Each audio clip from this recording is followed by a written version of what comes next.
আল্লাহ রাব্বুল আলামিন কোরআনুল কারীমের ভিতরে সুন্দর করে বলতেছেন, ওয়াইলুল লিকুল্লি হুমাযাতিন লুমাযা। আল্লাহ রাব্বুল আলামিন সুন্দর করে বলতেছেন, ধ্বংস হোক তারা, ওয়াইলুন তারা ধ্বংস হোক, লুল্লি কুল্লি ধ্বংস হয়ে যাক তারা। কারা?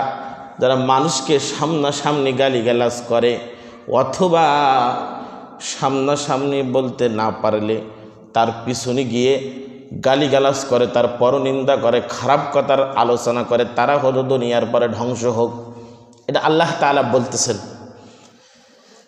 আমরা তাহলে জেনে নিলাম, যারা সামনাসামনি গালিগালাজ করে আর পিছনে যারা খারাপ কথা বলে, তারা আল্লাহ তাআলা স্বয়ং বলতেছেন ওয়াইলুল্লি কুল্লি, ধ্বংস হয়ে যাক তারা।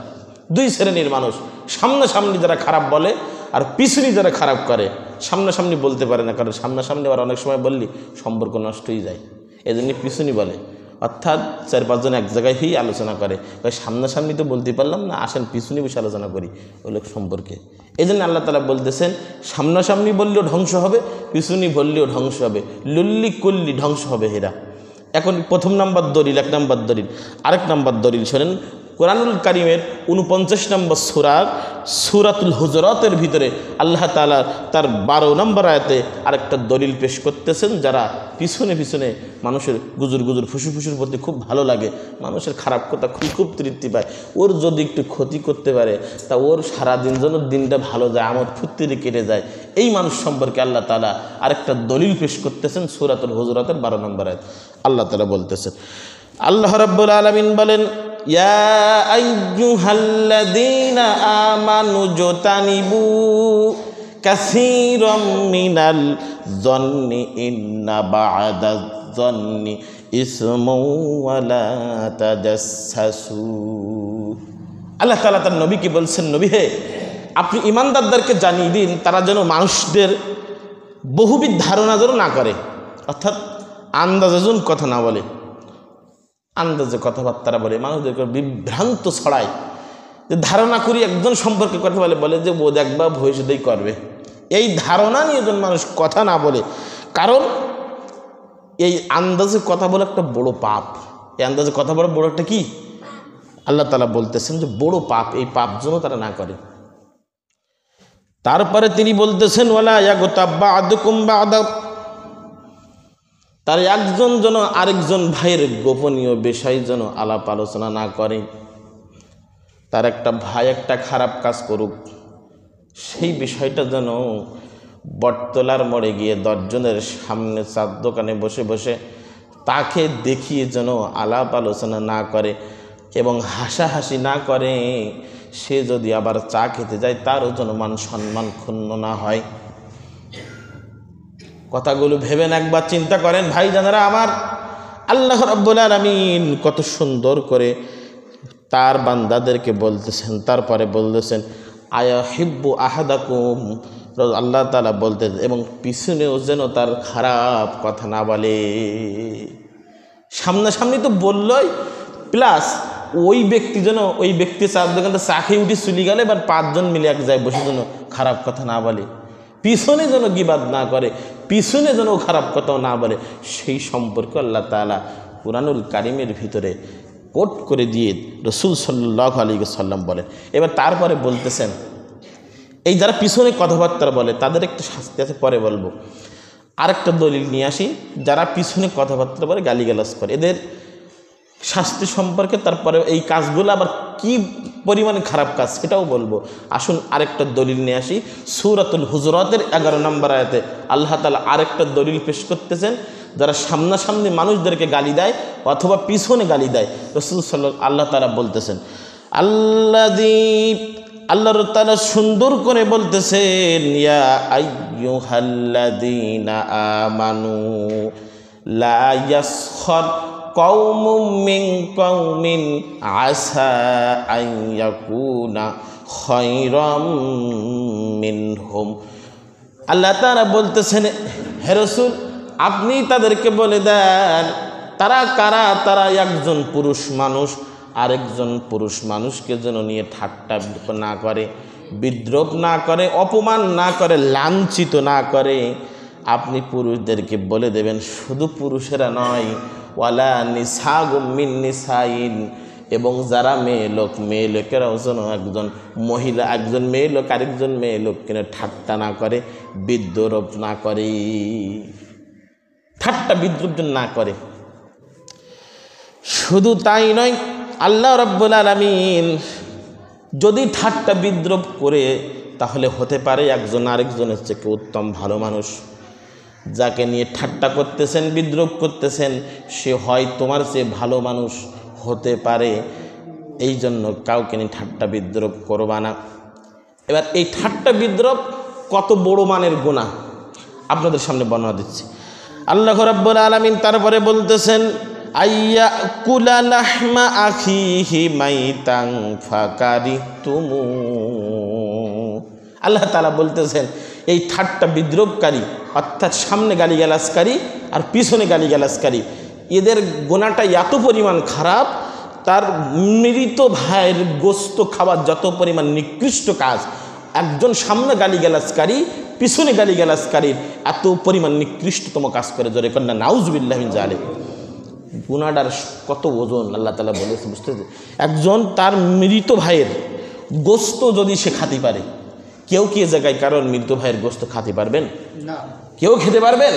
কিন্তু আল্লাহ তাআলা কত সুন্দর করে উদাহরণ দিয়ে আমাদেরকে সুন্দর করে বুঝিয়েছেন, বান্দারে তুমি যদি একজনকে সামনে গালিগালাজ করো, পিছনে গালিগালাজ করো, তাহলে তোমার গুনাহটা কত পরিমাণ নিকৃষ্ট হবে। তোমার মৃত ভাই মারা গেছে, কবর থেকে তাকে তুলে যদি তার গোস্ত খাওয়া কত নিকৃষ্ট কাজ হয়ে থাকে, তাহলে একজন ব্যক্তিকে সামনে যেমন সমালোচনাকারী, পিছনে তেমন সমালোচনাকারী, ওই মৃত ভাইয়ের গোস্ত খাওয়ার মতন নিকৃষ্ট গুনার কাজ। এই কোরআনের আয়াত চলে গেল। এবার আসেন কয়েকটা হাদিস বলি। যে হাদিসটা আমি আপনাদের সামনে খুতবার ভিতরে তেলাওয়াত করেছি, হাদিসটা তিরমিজি শরীফ, মিশকাত শরীফের ভিতরে বর্ণিত, ইবনে হিব্বানও বর্ণনা করেছেন। হাদিসটা বর্ণনাকারী আবি হুরায়রা রাদিয়াল্লাহু তাআলা আনহু বর্ণনা করতেছেন, রাসূল সাল্লাল্লাহু আলাইহি ওয়াসাল্লামকে জিজ্ঞাসা করা হলো, ইয়া রাসূলুল্লাহ, ইয়া হাবিবাল্লাহ, মানুষকে সবচেয়ে বেশি কোন জিনিসটা জান্নাতে নিয়ে যেতে পারে? হাদিসটা বর্ণনাকারী আবি হুরায়রা এবং বর্ণনা করতেছেন তিরমিজি শরীফ, মিশকাত শরীফ, ইবনে হিব্বান।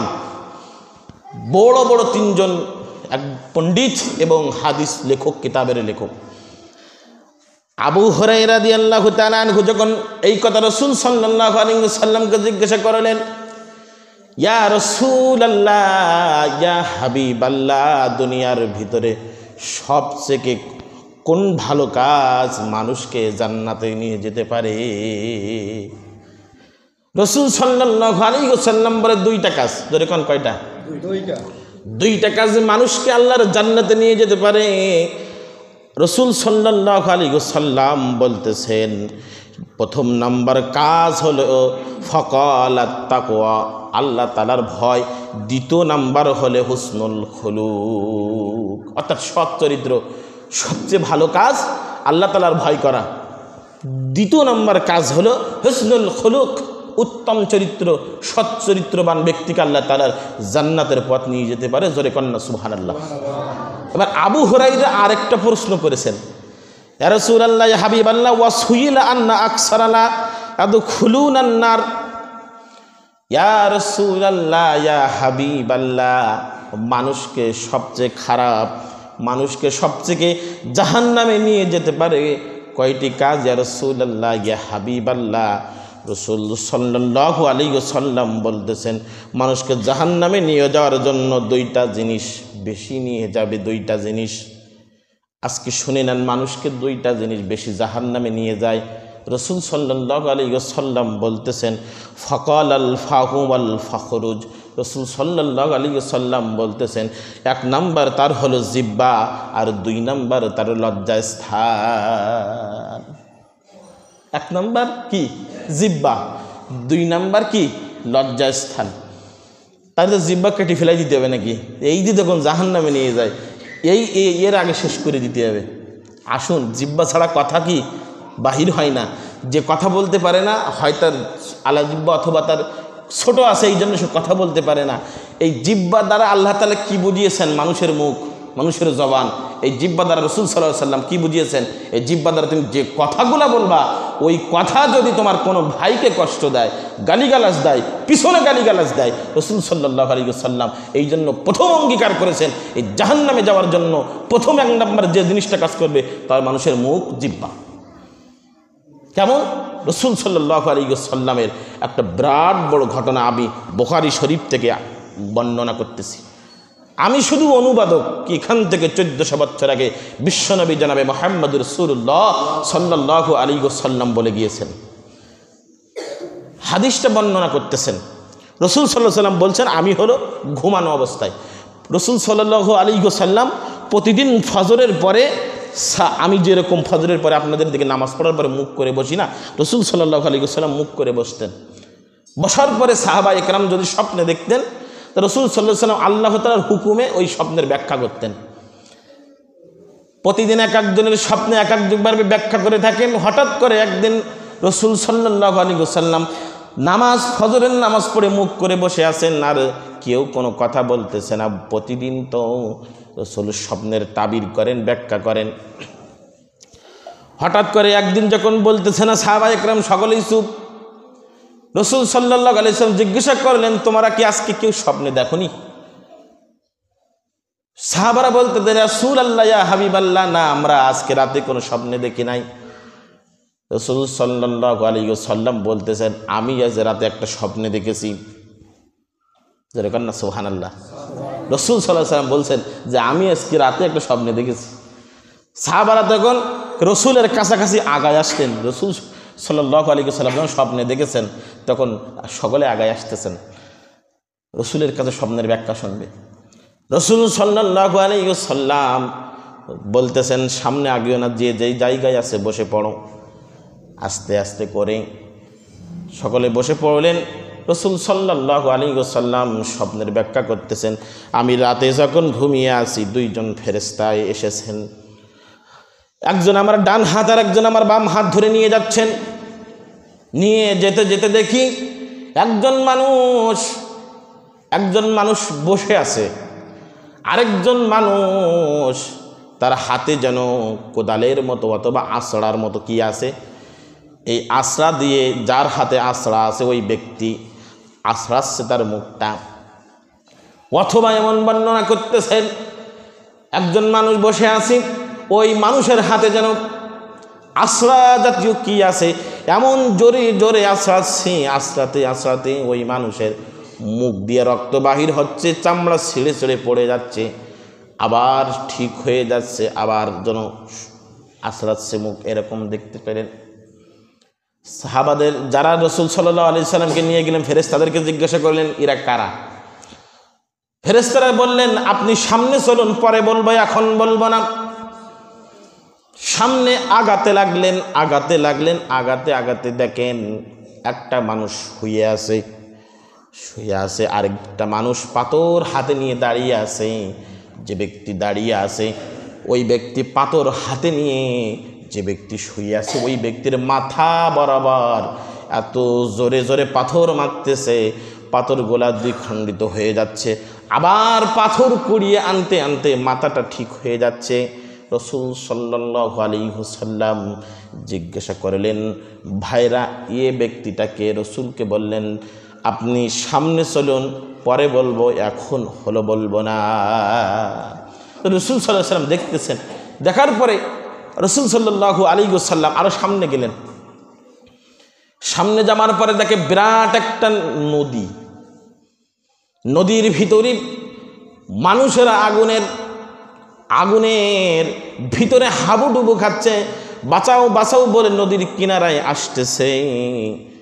আবার যখন নদীর মতো গর্ত দেখা যাচ্ছে, চতুর্পাশে মাটি দেওয়া, আবার যখন মানুষ গর্তের ভিতর থেকে উপরে ওঠার মতন হয়ে যাচ্ছে, মানুষকে আবার লাথি মেরে মেরে মেরে ওই গর্তের ভিতরে ফেলে দিচ্ছে। আবার যখন জিজ্ঞাসা করেন, ভাইরা এরা কারা? তখন ফেরেশতারা বলতেছে, আপনি সামনে চলুন, বলা হবে, এখন বলা হবে না, সামনে চলুন। একটা বটগাছের নিচে গেছেন, যাওয়ার পরে দেখে বটগাছের উপরে ওঠেন একটা সুন্দর একটা মুরব্বী মানুষ, কয়েকটা বালক বালিকা শিশুদেরকে নিয়ে বসে আছেন, গল্প করতেছেন, খেলা করতেছেন। এমনি করে সাক্ষাৎ হলো।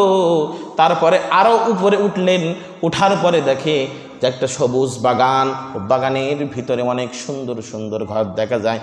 দেখার পর রাসূল সাল্লাল্লাহু আলাইহি ওয়াসাল্লাম ফিরে আসলেন। ফিরে আসার পরে বলতেছেন, ভাইরা আপনারা যা আমাকে দেখিয়েছেন, এবার আস্তে আস্তে করে ওই যেগুলো দেখিয়েছেন এইগুলো ব্যাখ্যা বলু। তা ওই দুইজন ফেরেশতা পরিচয় দিচ্ছেন, ইয়া রাসূলুল্লাহ, ইয়া হাবিবাল্লাহ, আমি হচ্ছে জিবরাইল, আমি ডান হাত ধরে আছি, আর আপনার বাম হাত ধরে যে ব্যক্তি আছেন এই ব্যক্তি হচ্ছে আমাদের মিকাইল আলাইহিস সালাতু ওয়াস সালাম। জোরে কন্না সুবহানাল্লাহ। যখন পরিচয় দিয়েছে রাসূল সাল্লাল্লাহু আলাইহি ওয়াসাল্লাম বলতেছেন, তাহলে প্রথমে যে ব্যক্তি দেখলাম যে নিজের হাত অথবা একজন তাকে আশ্রা দিয়ে মুখ চিরে দিচ্ছে, এই ব্যক্তিটা কিসের কারণে শাস্তি পাচ্ছে? রাসূল সাল্লাল্লাহু আলাইহি ওয়াসাল্লাম বলেন, এই ব্যক্তি হলো ওই ব্যক্তি যে ব্যক্তি মিথ্যা কথা বলতো, একজনকে মিথ্যা কথা বলে ফাঁসিয়ে দিত, একজনকে অপবাদ দিত, গালিগালাজ করত, পিছনে গিয়ে খারাপ কথায় লিপ্ত হতো। এই জন্য তার মুখটা আশ্রয় দেওয়া হচ্ছে মিথ্যা কথা বলার কারণে। তার মুখটা এত পরিমাণ আশ্রয় দেওয়া হচ্ছে, যতক্ষণ ওই আশ্রা নষ্ট না হবে ততক্ষণ তার মুখ আশ্রাচ্ছে, চামড়া ছিঁড়ে যাবে, রক্তগুলো ছিঁড়ে ছিঁড়ে পড়তেছে। বলল ওই ব্যক্তি হলো 1 নম্বর মিথ্যাবাদী, গালিগালাজকারী। ওই ব্যক্তি হলো 1 নম্বর মিথ্যাবাদী, গালিগালাজকারী। 2 নাম্বার যে ব্যক্তি শুয়েছিল, আরেক ব্যক্তি দাঁড়িয়েছিল, পাথর হাতে করে ওর মাথা বরাবর মেরে দিচ্ছিল, আর মাথাটা দুখণ্ডিত হয়ে যাওয়ার পর আবার পাথরে তার মাথা বরাবর মেরে দিচ্ছিল। এই ব্যক্তির কিসের কারণে, কি জন্য শাস্তি হচ্ছিল? জিবরাইল আলাইহিস সালাতু ওয়াস সালাম বললেন, ইয়া রাসূলুল্লাহ, ইয়া হাবিবাল্লাহ, এই ব্যক্তি সেই ব্যক্তি, সেই আলেম যে আলেম হয়েও মানুষদের ঠকিয়েছিল, আলেম হয়ে কোরআনের কথাগুলো নিজে যা কিছু জানতো মানুষদেরকে বলে নাই, নিজেও আমল করে নাই। এই জন্য আল্লাহ তাআলা তার মাথার ভিতরে জোরে পাথর মেরে মেরে এই শাস্তির ব্যবস্থা করেছেন। 3 নাম্বার হলো ওই ব্যক্তি যে ব্যক্তি, ওই যে মানুষগুলা গর্তের ভিতরে আগুনের ভিতরে জ্বলছিল, বেশিরভাগ মহিলা, কয়েকজন পুরুষ। যেসব জিনাকারী মহিলা লজ্জা স্থানকে হেফাজত করতে পারে নাই, যেসব পুরুষ লজ্জা স্থানকে হেফাজত করে নাই, নিজে স্ত্রীকে বেশি ভালো লাগে না, অন্যজনের স্ত্রীকে বেশি ভালো লাগে, নিজের ঘরের বউকে বেশি প্রাধান্য না দিয়ে অন্যজনের বউকে বেশি প্রাধান্য দেয়, ঘরের স্ত্রীকে বেশি ভালো লাগে না। আল্লাহ রসুল সাল্লাল্লাহু আলাইহি ওয়াসাল্লাম বলছেন লজ্জাস্থানকে হেফাজত করতে হবে। এই জন্য রসুল সাল্লাল্লাহু আলাইহি ওয়াসাল্লাম বলছেন এই ব্যক্তি সেই জিনাখোর, সেই ব্যভিচারিণী, তাদের এই গর্তের ভিতরে আযাব দেওয়া হচ্ছে, এই গর্তের ভিতরে তাদেরকে ছেড়ে দেওয়া হচ্ছে, আযাবে জর্জরিত হচ্ছে। আবার যখন নদী, যখন এই পানির যখন আবার তারা কষ্ট করে ডেঙায় চলে আসছে, ফেরেশতারা লাথি মেরে মেরে তাদেরকে ফেলাই দিচ্ছে। এই জন্য তাদের শাস্তি, এই জিনাকারীদের শাস্তি এইখানে আছে। বললেন ভাই জিবরাইল, আরেকজন ব্যক্তিকে দেখলাম যে ব্যক্তি গাছের উপরে ফেরেশতারা যে ব্যক্তি গাছের উপরে শিশুদেরকে নিয়ে সুন্দর করে আলাপ আলোচনা করতেছে, সেই ব্যক্তিটাকে বলেন ইব্রাহিম আলাইহিস সালাতু ওয়াস সালাম। ওই ব্যক্তি যারা দুনিয়ার ভিতরে শিশু সন্তান হওয়ার পর মারা যায়, 2-1 বছর থাকে, সাবালক নাবালক না হওয়া পর্যন্ত, যখন মৃত্যুবরণ হয়ে যায়, রাসূল সাল্লাল্লাহু আলাইহি ওয়াসাল্লাম বলতেছেন ওই ব্যক্তিগুলা, ওই শিশুগুলা ইব্রাহিম আলাইহিস সালাতু ওয়াস সালাম নিয়ে আলোচনা করতে জান্নাতি। আর যে সুন্দর বাগানখানা আপনি দেখেছেন, আল্লাহ রাব্বুল আলামিন ওই বাগানটা জান্নাতীদের বাগান, আর শহীদদের জন্য সুন্দর সুন্দর করে কোঠরি তৈরি করেছে। তাহলে সম্মানিত ভাইরা আমার, আমি আপনাদের সামনে বুঝাতে চেয়েছিলাম, যারা সামনে গালিগালাজ করে, পিছনে মানুষদেরকে নিন্দা করে, বড় ভালো মনে করে, ভালোবাসে, সেই মানুষদের শাস্তি সম্পর্কে আমি একটা হাদিস পড়েছি এবং বুখারী শরীফ থেকে একটা ঘটনা কোট করে আপনাদের সামনে বলেছি। আসুন 4 নাম্বার আমরা আলোচনায় চলে যাই। আল্লাহ রাব্বুল আলামিন সুন্দর করে বলতেছেন, আবু হুরায়রা রাদিয়াল্লাহু তাআলা আনহু বলেন, রাসূলুল্লাহ সাল্লাল্লাহু আলাইহি ওয়াসাল্লাম বলতেছেন, লা তাজিদু শাররান নাস ইয়াউমাল কিয়ামা কিয়ামতের দিন সর্বাপেক্ষা মন্দ ব্যক্তি, খারাপ ব্যক্তি ওই ব্যক্তি। কারা সেই ব্যক্তি? ওয়াজহাইনি আল্লাযী ইয়াতি হাউলাহি বিওয়াজহি ওয়া হুয়া হাউলাহি বিওয়াজহি। রাসূল সাল্লাল্লাহু আলাইহি ওয়াসাল্লাম বলছেন, কিয়ামতের ময়দানে লা ইয়াদখুলুনাল জান্নাতা, কিয়ামতের ময়দানে ওই ব্যক্তি, অর্থাৎ ওই ব্যক্তি কিয়ামতের ময়দানে সবচেয়ে খারাপ হবে। কোন ব্যক্তি? ওয়াজহাইনি, যারা দ্বিমুখী কথাবার্তা বলে। দ্বিমুখী কথাবার্তা এখন এক কথা এখান থেকে আপনার সামনে বলে, এখান থেকে তফাৎ হয়ে, অর্থাৎ এইখানে এক কথা বলে এইখান থেকে আপনার পৃথক হয়ে আরেকজনের সাথে আরেকটা কথা বলে, একই কথা কিন্তু আরেকভাবে বলে।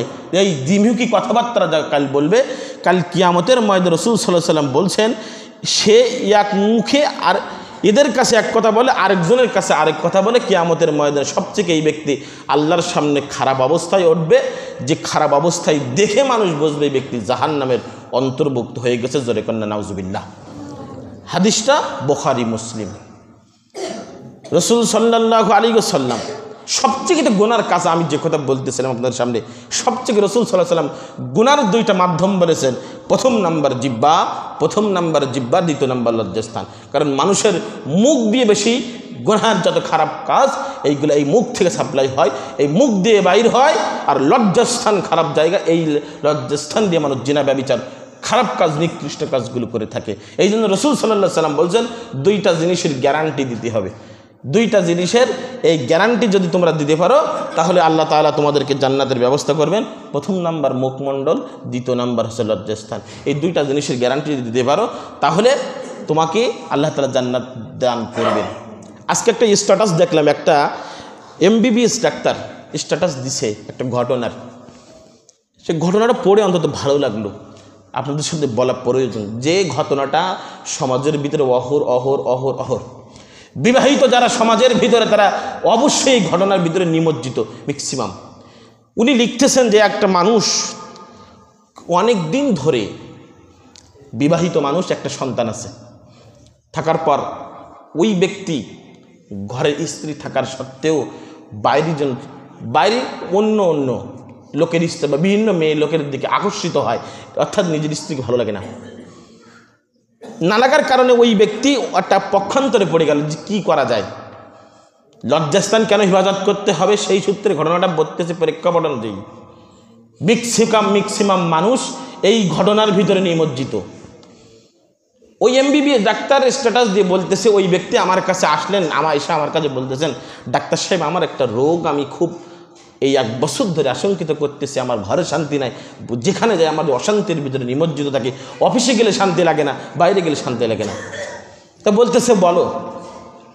বলতেছে ঘটনাটা খুলে বললেন যে আমার বাইরে আমার নিজের ঘরের স্ত্রী ভালো লাগে না, আমার বাইরের যে কোনো মেয়ে সন্তান যারা আছে বা এমনি করে যত মহিলারা আছে তাদেরকে ভালো লাগে, ঘরের স্ত্রী ভালো লাগে না। ডাক্তার একটা ওষুধ দিলেন, বলে আপনার রোগ আমি ধরতে পেরেছি।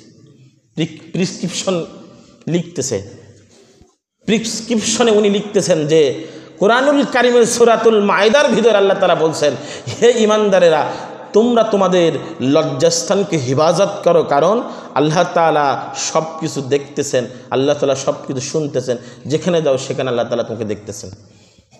লাস্টে তিনি বললেন 1 মাস পরে এই কথার, আমি যে কথাটা লিখলাম এই কথার উপরে আমল করে আসবেন। প্রথম নাম্বার কথা হলো নিজের চক্ষুকে হেফাজত করতে হবে, নিজের জবানকে হেফাজত করতে হবে, লজ্জাস্থানকে হেফাজত করতে হবে। ওই ব্যক্তি কথাটা ভাবলেন, বাড়ি যাচ্ছেন এবং ভাবতে যাচ্ছেন। হঠাৎ করে বাড়িতে যাওয়ার পর ঘরে যাই চিন্তা করে, ডাক্তার আমাকে বলছেন সূরাতুল মায়েদার ভিতরে আল্লাহ তাআলা বলতেছেন জিহ্বাকে হেফাজত করতে আর লজ্জাস্থানকে হেফাজত করতে, বুখারী শরীফের হাদিস। আর আল্লাহ তাআলা সূরা মায়েদার ভিতরে বলতেছেন কয়েকটা জায়গায় আল্লাহ তাআলা বারবার করতে বলছে, ঈমানদারেরা রে, যৌন অঙ্গ তোমাদের লজ্জাস্থানকে হেফাজত করো। এখন ভাবতেছে বলতেছে, আচ্ছা দেখি না 15 দিন আমি 1 মাস করে দেখি। রাস্তা দিয়ে হাঁটতে যাই, কোনো মহিলা মেয়ে মানুষ যখন আসি, ইবলিস শয়তানের প্রলোভনে পড়ে আকর্ষিত হয়। হঠাৎ করে মনে পড়ে আল্লাহ রাব্বুল আলামিন আমাকে জিহ্বা হেফাজত করতে, লজ্জাস্থান হেফাজত করতে বলেছি। ভাইরা আমার, আজকে দেখুন সমাজের ভিতরে অহরহর মেয়ে মানুষ, অহরহর পুরুষেরা পরকীয়ায় প্রেমে লিপ্ত। কেউ বলতে চায় না, কারণ এখন ফোন হয়ে গেছে, ফোনের মাধ্যমে আর কাউকে বলা লাগে না। আগে যেরকম চিঠি নেওয়া লাগতো, গোপনে গিয়ে দেখা করা লাগতো, এখন আর দেখা করা লাগে না। এখন ইমো, হোয়াটসঅ্যাপ, টেলিগ্রাম সহ বিভিন্ন মেসেঞ্জার সব কিছুর মাধ্যমে যোগাযোগ করা যায়। কোন জায়গায় আসবে সেটাও বলা যায়।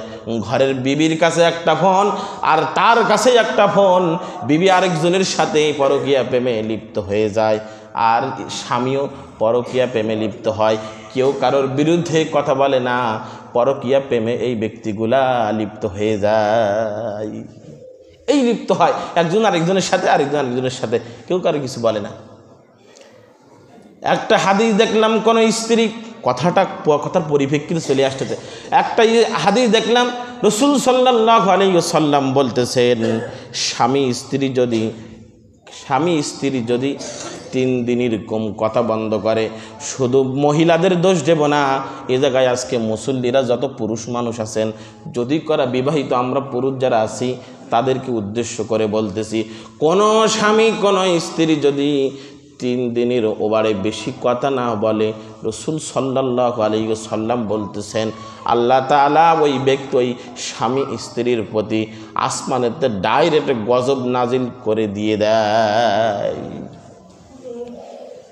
শুধু এই তো নয়, যে কথা আমি বলতেছিলাম ডাক্তার সাহেব, ওই প্রেসক্রিপশনের কথা অনুযায়ী কথা বেড়ে গেল, যে কথা, যে ওই কথা উনি ভাবতেছেন, আর অফিসে যায় আসে চিন্তা ভাবনা করে, আর অন্তরের ভিতরে করতে করতে করতে করতে হঠাৎ করে ডাক্তারের এখানে চলে গেছে, ডাক্তার সাহেব আপনি যে কথা বলছেন আল্লাহ তাআলা 2টা জিনিস হেফাজত করতে বলেছে। আসলে সত্য কথা, যে ব্যক্তি এই 2টা জিনিস আল্লাহ তাআলার উপরে প্রাধান্য দেবে, তাহলে সে কখনো পরকীয়া প্রেম করবে না, সে কখনো নিজের স্ত্রী ছাড়া অন্য মেয়ে মানুষের দিকে তাকাবে না। যে ব্যক্তি এই 2টা জিনিসকে প্রাধান্য দেবে, সে কখনো খারাপ কাজ করতে পারে না। কারণ সবচেয়ে গুনার মূল উদ্দেশ্য হলো জিহ্বা, লজ্জাস্থান। এই 2টা জিনিস দ্বারা মানুষের সবচেয়ে বড় গুনাহগুলো হয়। আরেকটা হাদিস বলে আমার কথা শেষ করব, 20 বেজে গেছে। আল্লাহ তাআলা রাসূল সাল্লাল্লাহু আলাইহি ওয়াসাল্লাম বলেন, রাসূল সাল্লাল্লাহু উবাইদা ইবনে সামিত রাদিয়াল্লাহু তাআলা আনহু বলেন, ক্বালা সানাউ লিসিত্তাং ফিম আনফুসিহিম আদো মানুলাকুমুল জান্নাহ। রাসূল সাল্লাল্লাহু আলাইহি ওয়াসাল্লাম বলছেন, 6টা বিষয়ে জামানত দাও, আমি তাহলে তোমাদেরকে জান্নাতের সুপারিশকারী হব। জোরে কন্না সুবহানাল্লাহ। 6টা জিনিস রাসূল সাল্লাল্লাহু আলাইহি ওয়াসাল্লাম বলছেন। উবাইদা ইবনে সামিত, মুসনাদে আহমদ, বাইহাকি, সোয়াইব ইবনে ইমানে বর্ণিত 6টা জিনিসের রাসূল সাল্লাল্লাহু আলাইহি ওয়াসাল্লাম বলছেন, যদি আমাকে জামিন দাও, অর্থাৎ 6টা জিনিসের যদি সাক্ষী দাও যে 6টা জিনিস এ রাসূলুল্লাহ আমার ভিতরে বিদ্যমান আছে, তাহলে আমি তোমাদেরকে জান্নাতে যাওয়ার জামিনদার হব। জোরে কন্না সুবহানাল্লাহ। রাসূল যদি জান্নাতের জামিনদার হয়, তাহলে কেউ কি, রাসূল যদি জান্নাতের জামিনদার হয়ে যায়, তাহলে কি জাহান্নামে কেউ কি যাবে? এই 6টা জিনিস মানতে হবে। কি কি? আসুন শুনি। রাসূল সাল্লাল্লাহু আলাইহি ওয়াসাল্লাম বলতেছেন, প্রথম নাম্বার হলো ইসদাকু ইদা হাদ্দাসতুম। রাসূল সাল্লাল্লাহু আলাইহি ওয়াসাল্লাম বলছেন, তোমরা যখন কথাবার্তা বলবে তখন ফাও কথা বলবে না, সত্য কথা বলবে, মিথ্যা কথা বলবে না। প্রথম নাম্বার যে ইসদাকু বা আসদাকু হাদ্দাসতুম, যখন তোমরা কথা বলবে সত্য কথা বলবে, ফাও কথা বলে, মিথ্যা কথা বলার দরকার নেই। 2 নাম্বার হলো যখন তোমরা ওয়াউফু বিল ওয়াদাসতুম, যখন তোমরা ওয়াদা করো, কারোর সামনে ওয়াদা করো, ভাইজান ওয়াদা করতেছে, টাকা পয়সা কথাবার্তা, যে কথাগুলো বলবে ওই কথাগুলো, ওই ওয়াদাগুলো পূর্ণ করতে হবে। যে ওয়াদা করো সেই ওয়াদা পূর্ণ করার চেষ্টা করতে হবে সর্বোচ্চ শক্তি দিয়ে ওয়াদা করলে। 3 নাম্বার হলো ওয়াদু ইদাং তুমিংতুম। রাসূল সাল্লাল্লাহু আলাইহি ওয়াসাল্লাম বলতেছেন, যখন তোমাদের কাছে আমানত রাখা হয়, কেউ তোমার কাছে বিশ্বাস করে টাকা রাখলো, বাড়ির গয়নাপাতি যা কিছু আছে তোমাকে বিশ্বাস করে তোমার কাছে জমা দিল। ভাইজান, আমার বাড়ি, আমি আমাকে বাড়িকে সিকিউরিটি মনে করতেছি না, আমার বাড়ি বিপদ আছে বা চুরি হবে, তোমার কাছে আমি আমার এই জিনিস করা আমানত রেখে গেলাম। ভাইজান, যদি তোমার কাছে রেখে যায়, পরবর্তীতে তোমাকে ওই জিনিসগুলো সুন্দর করে তার কাছে ফিরিয়ে দিতে হবে, কিন্তু পরবর্তীতে তুমি যদি না দাও তাহলে তুমি আমানতের খেয়ানত করবে। এই জন্য রসুল বলছেন, তোমার কাছে কেউ আমানত যদি দিয়ে থাকে, কিছু যদি তোমার কাছে দিয়ে থাকে, যে আমানতের খেয়ানত করা যাবে না। 4 নাম্বার হলো রসুল বলছেন ওয়াহফাজু ফুরুজাহুম, তোমার নিজের লজ্জা স্থানকে হেফাজত করতে হবে। মানুষ এই লজ্জা স্থানের জন্য কত খারাপ কাজ করে। ইয়াং পলাপান যুবক ভাইরা যারা আছে, এই একটা খারাপ কাজের জন্য কত না ফন্দি ফিকিরগুলো আটে। লজ্জা স্থানকে হেফাজত করতে পারে না, শুধু লজ্জা স্থান নিয়ে খারাপ কাজে বিভিন্ন জায়গায় জেনায় লিপ্ত হয় এই যুবক ভাইয়েরা। যুবক ভাইদের সম্বন্ধে একটা হাদিস, আমি একটা কথা বলে যাই, আল্লাহ তাআলা রব্বুল আলামিন কিয়ামতের ময়দানে আসমানের ছায়া দেবেন, তার ভিতরে রাসূল সাল্লাল্লাহু আলাইহি সাল্লাম 2 নাম্বার বলেছেন, ওই যুবক যে যৌবন বয়সে নিজের যৌন অঙ্গকে হেফাজত করেছে, ওই যুবককে আল্লাহ রব্বুল আলামিন তার আরশের ছায়া দান করবে। জোরে কন্যা সুবহানাল্লাহ। এই জন্য যুবকরা সুবহানাল্লাহ করতে পারে, এই সুবহানাল্লাহ যে রাস্তা হয়েছে।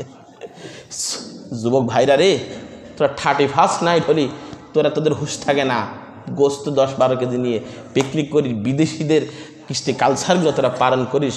ভাইরে, তুই চিন্তা কর, এই করি তোর কী লাভটা হলো, তোর কী লাভটা হলো? বিদেশিদের কৃষ্টি কালচার, একটা হাদিস ইবনে মাজাহ শরীফের ভিতরে রাসূল সাল্লাল্লাহু আলাইহি সাল্লাম বলছেন, যে ব্যক্তি বিদেশি নয়, যে ব্যক্তি ইহুদিদের কোনো অনুষ্ঠান মানবে, ওই ইহুদিদের নাসারাদের কোনো কিছু ধর্ম মানবে, কর্ম মানবে, কোনো অনুষ্ঠান পালন করবে, রাসূল বলছেন যে তাদের দলভুক্ত হয়ে যাবে। কেউ যদি বলে হুজুর আপনি আন্দাজে করছেন, আপনি ইবনে মাজাহ শরীফের ভিতরে হাসানী সূত্রে হাদিসটা বর্ণনা হয়েছে। তওবা করেন। আমি যুবক ভাইদের বলবো, যারা করেছেন তওবা করবেন। হুজুর আজ জীবনে করবো না, মনে মনে হোক যে বালি হোক, তওবা করে আল্লাহ তাআলার কাছে ভালো হয়ে যাবেন। আবার কিছু মানুষ আছে এই ভেবেই আবার মসজিদে বাইরে টেটকারি মারে, কিরাম হুজুর কিরাম বলি, কিরাম লেগি, এই ধরনের কথাও কারো বলবেন না। কি সামনে হোক আর পিছনে হোক, আজকে জুমার আলোচনা কিন্তু এই সামনে হোক আর পিছনে হোক টিটকারি মারা যাবে না, ফাও কথা বলা যাবে না। এই হলো আজকে জুমার বিষয়। আমি প্রথম শুরুতে ওই কথা বলেছি, কারণ আপনারা দেখি 12টায় ওই 1:15 পরে আসেন। জুমার আলোচনাগুলা সারা সপ্তাহব্যাপী না হোক, আলোচনা না শুনতে জুমার আলোচনাগুলো শুনবেন, কারণ জুমার আলোচনাগুলো হয় বিষয় ভিত্তিক, একটা জিনিসের উপরে ডিমান্ড করে সুন্দর করে আলোচনা করার চেষ্টা করি। খুব 1 সপ্তাহ ধরে পড়ে কোট করে ভালোভাবে বেছে হাদিসগুলো সংগ্রহ করে আপনাদের সামনে বলার চেষ্টা করি। এই জন্য আমি আপাতত আপনাদের সামনে বলব, সম্মানিত ভাইরা আমার, আল্লাহ তাআলা স্বয়ং অর্ডার দিয়েছেন, নূদি আলাইহিস সালাম ইয়াউমিল জুমার আজান হয়ে যাওয়ার পরে কোনো কাজ করবে না। ব্যবসা থাকলে ব্যবসা বন্ধ, ক্যাট কামারে যা থাকবে সব বন্ধ। গোসল করো, তোমার সাধ্য অনুযায়ী যা পোশাক আছে পরে চলে এসো, এটা আল্লাহর অর্ডার। এখন আপনি যদি এর বেশি যদি কোনো কিছু করেন, আল্লাহর আইনকে অমান্য করবেন, হারাম কাজ করবেন। এই জন্য আমি সকলকে বলবো, ভাইজানেরা, জুমার আজান যখন হয়ে যাবে আপনারা দ্রুততার সহিত মাসজিদে চলে আসবেন, একটু আলোচনা করব, শুনবেন, হৃদয় শীতল হবে, ঠান্ডাও ভালো লাগবে। যে কথা বলতেছিলাম, 2টা জিনিস বাকি, যে 6টার ভিতরে জামানতে রাসূল সাল্লাল্লাহু আলাইহি সাল্লাম 4 নাম্বার বলা হয়। 5 নাম্বার হলো নিজের চোখের দৃষ্টি। এই চোখের দৃষ্টি সম্পর্কে বলছেন ওয়াগুদ্দু ও আবসারাকুম, অর্থাৎ চোখের দৃষ্টি, এই চোখটাকে হেফাজত করতে হবে। চোখকে হেফাজত না করতে পারলে তার কি অন্তর চোখ কি খুলবে না। এজন্য 6 নাম্বার বলতেছে হস্তকে অন্যায় কাজ হতে বিরত রাখতে হবে, অর্থাৎ অন্যায়ভাবে হাত থেকে বিরত, অন্যায়ভাবে এই নিজের হাতকে কাউকে মারা যাবে না, কাউকে ক্ষতি করা যাবে না। এই 6টা জিনিসের জামানত রাসূল সাল্লাল্লাহু আলাইহি ওয়াসাল্লাম উবাইদা ইবনে সামিত রাদিয়াল্লাহু তাআলা আনহুকে বলতেছেন, এই 6টা জিনিসের জামানত যে ব্যক্তি দিতে পারবে, আমি রাসূল কাল কিয়ামতের ময়দানে জান্নাতে যাওয়ার জামিনদার হয়ে যাব। জোরে কন্না সুবহানাল্লাহ। এই 6টা জিনিসের জামানত দিতে হবে। মুসলমান ভাইরা রে, এই এলাকার মুসলমান ভাইদেরকে বলে, রজব মাস চলে এসেছে, রজব শাবান আর 2টা মাস পর আমাদের মাঝে রমজানুল মুবারক অতিক্রম করবেন। এই জন্য আমাদেরকে প্রস্তুতি নিতে হবে। আল্লাহ তাআলা আমাদের সকলকে যেন, আজকের জুমার আলোচনার বিষয় ছিল, কেউ যদি সামনাসামনি গালিগালাজ করে, পিছনে গালিগালাজ করে। দুইটা জিনিস, জিহ্বা এবং লজ্জাস্থান, এই দুইটা জিনিস হেফাজত করতে হবে। মানুষের সামনাসামনি আর পিছনে হোক গালিগালাজ করা যাবে না। আল্লাহ তাআলা আমাদের সকলকে যেন তৌফিক দান করুক। ওমা আলাইনা ইল্লাল বালাগ।